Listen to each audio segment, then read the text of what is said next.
flames coming out the back of these things.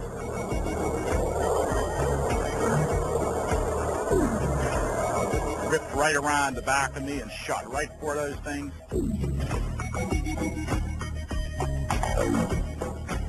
Then it disappeared on them, and it was just gone. The military says the lights over Arizona last night were flares, but the people who saw the lights last night say they couldn't have been flares. In central Phoenix, in what is known as the Sunny Slope area, the Lay family were coming home in the early evening to watch for the Hale-Bopp comet when they witnessed a very large craft fly directly over their house. You know, because when the craft went over, I really focused on the light. The tip was right out in the street, and the arm is going by, and the end of the arm was at least to that mountain over there. It was 600-700 feet away, with these huge lights set inside of it. And I look inside, and it's like it's wavy. When you look down the street on a hot day in Phoenix, above the street's like it's really wavy, and you see everything kind of distorted, and that's what it looks like up inside the middle of the craft. And it just skimmed by, didn't even make a sound, not even a sound.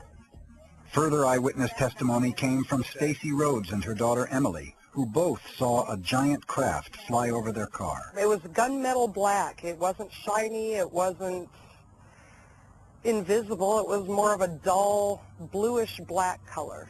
And we both just stayed there and looked at it for a couple minutes, and it was completely silent. Mike Fortson spotted the same craft from his backyard in Chandler, a suburb of Phoenix. When you're looking to the north towards Phoenix proper, the lights of the city of Phoenix and Tempe and Scottsdale and all these here will form a gray background. And this is a black object coming through a gray background. We had no problem whatsoever seeing this vehicle. We knew it wasn't really ours because it was just too doggone big. Matter of fact, profoundly massive is a better way to describe it. We don't really have words in our language to describe something that large. It was huge. Councilwoman Frances Barwood was approached by a reporter who complained about the lack of response from local government regarding the sightings. What this reporter said was that they had gone to every level of government, including the city of Phoenix, and nobody would talk to them. That this object went from north of Prescott, from Halden, all the way down to Tucson, and then was also seen in Wickenburg. And nobody would give them any answer. They either told them that they were not going to talk about it at all, or that there was nothing, that nothing happened. Responding to mounting pressure from his constituents, Governor Fife Symington held a press conference. Oh, I'm going to order a full, investigation of this through DPS. We're going to make all the necessary inquiries, and we're going to get to the bottom of it. We're going to find out if it was a UFO. Later that day, Governor Symington held an unscheduled live press conference to announce that they had discovered the source behind the Phoenix lights. Now I'll ask Officer Stein and his colleagues to escort the accused into the room so that we may all look upon the guilty party. Now, this just goes to show that you guys are entirely too serious. Well, I think everybody pretty much laughed at it. I thought it was really disgusting. He was just dismissing everything that these people had seen and said, just like we're all Looney Tunes. I just thought that was a really improper attitude for somebody in his position. Nobody in state, local, federal, military, nobody wanted to talk about it. They didn't want to interview witnesses. They said it didn't happen. They said it didn't concern them. There was one councilwoman, Frances Barwood. She's the one that spoke up and said, why don't we investigate? And then when it came time for her election, she lost. And the press, the media, everybody else was really trashing her bad. Why is everybody so afraid? And the only thing I can think of is, one, they're afraid of their careers, which, comes to a point of what's more important, your soul or your job, and I guess to them it's their job. And the second thing is the scorn factor. The U.S. military's involvement in the UFO subject dates back to World War II. It began with the sighting by Air Force pilots of mysterious luminous orbs called Foo Fighters, which would pace aircraft during missions and dart away. They fly circles around anything that's got that strange behavior includes the ability to both hover and move at extremely high velocity, to make right-angled turns at high speed, to go straight up, straight down, all of this typically without any noise, without any visible external engines, without any wings, without any tail. We simply could not do that back 50 years ago. In the summer of 1947, numerous UFOs were spotted by local authorities, airline pilots, and civilians worldwide. By July, these sightings made headlines in newspapers all across the United States, culminating on the 8th of July with the alleged recovery of a crashed disc on a ranch near Roswell, New Mexico. The military were quick to respond. They send agents out all over this area here to try to get information on Roswell. And yet we stood back like fools and said it didn't exist. It was a weather balloon. 50 years after the incident, Colonel Philip J. Corso, formerly a member of the National Security Council, revealed that the weather balloons over Roswell was a cover story for the crash of an alien craft. We had the cover to protect our own installation because they tabbed us as kooks and they destroyed our organization. You had to understand what was going on in the government and the climate of opinion and all.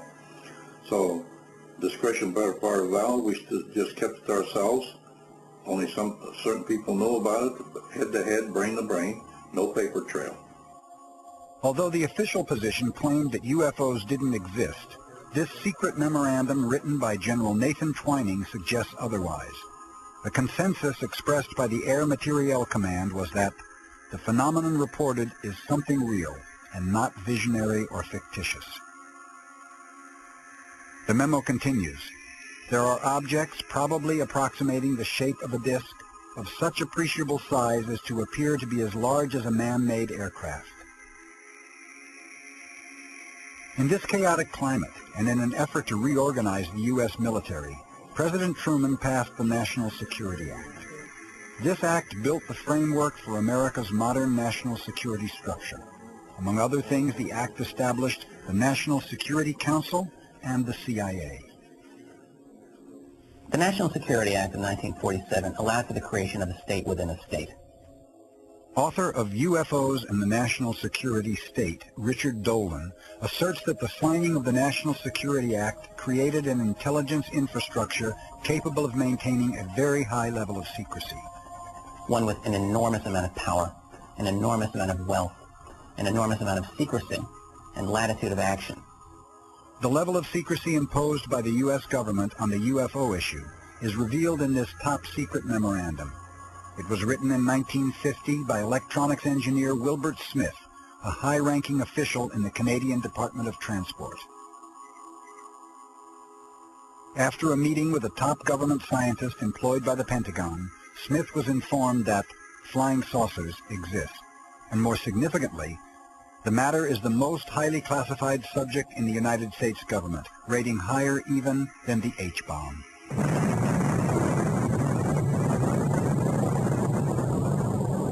In my opinion, I think they were worried that it would panic the public if they knew that someone had vehicles that had this kind of performance, way back right after World War II.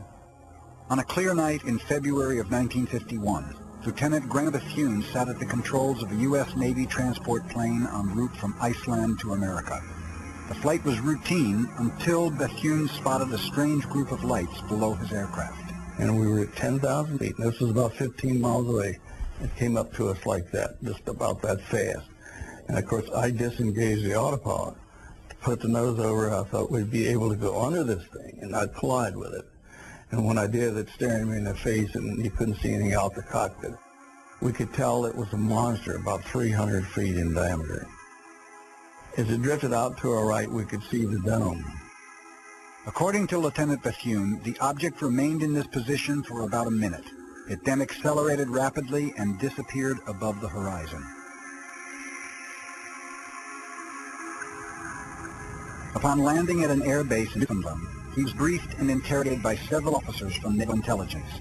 At the conclusion, he was ordered to never speak about this incident again. You accept anything like that simply because you're in the military, and that's your job, is defending the country, and whatever they tell you to do, you do. The identity of the group responsible for imposing the secrecy around the UFO issue was revealed to Lieutenant Bethune 7 months later in a conversation with an officer from Naval Intelligence. And I asked him the question, what happens to this report? Where does it go? He said it goes to Navy Intelligence, Chief Naval Operations. Then it goes to a Joint Intelligence